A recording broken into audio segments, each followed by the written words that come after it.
ایک حدیث ہے، رسول اللہ نے فرمایا اذا وضع السیف فی امتی، اذا وضع السیف فی امتی لم یخرج عنہا حتی یوم القیامہ، جب میری امت میں تلوار داخل ہو جائے گی تو پھر قیامت تک وہ نہیں نکلے گی۔ کیسی عجیب حدیث ہے، کب کبھی پیدا کرنے والی، کہ جب میری امت میں تلوار داخل ہو جائے گی تو پھر قیامت تک وہ نہیں نکلے گی۔ تو میں نے ان سے کہا کہ کب داخل ہوئی تلوار؟ حضرت عثمان کے زمانے میں، یہ آپس میں لڑ گئے، لوگ آپس میں لڑ گئے۔ اذا وضع السیف فی امتی لم یرفع عنہا حتی یوم القیامہ۔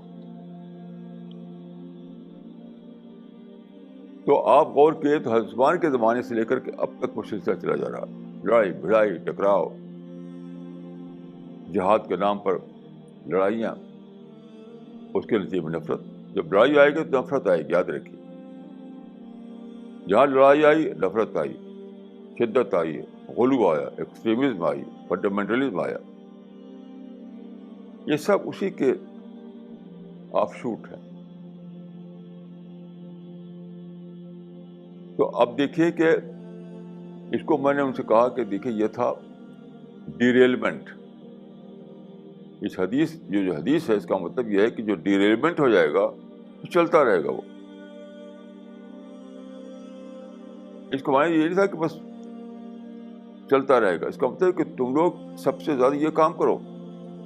حقیقت میں یہ وارننگ تھی، وارننگ، کہ جب ڈیریلمنٹ ہو تو سب سے پہلا کام یہ کہ تم رستے پہ لاؤ اس کو۔ لیکن عجیب بات ہے کہ پوری تاریخ میں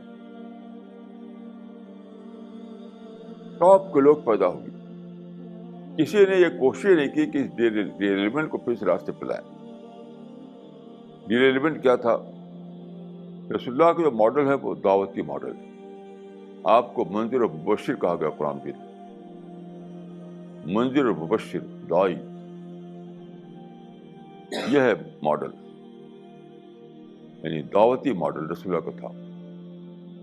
دعوتی ماڈل میں کیا ہے؟ انسان سے محبت ہوتی ہے، انسان سے خیرخواہی ہوتی ہے، یہ لڑنا نہیں ہوتا بلکہ اس کو اپنا بنانا ہوتا ہے۔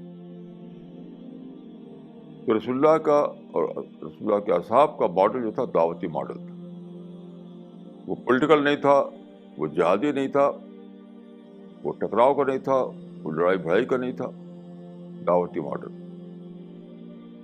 تو اسی کو آپ نے فرمایا کہ ایک وقت آئے گا کہ جب امت ڈیریل کرے گی، دعوتی ماڈل سے ہٹ کر کے جائے گی دوسری ملک کی طرف، جہاں سیاسی جھگڑے ہوں گے، لڑائیاں ہوں گی، خون بہانا ہوگا، یہ سب ہوگا۔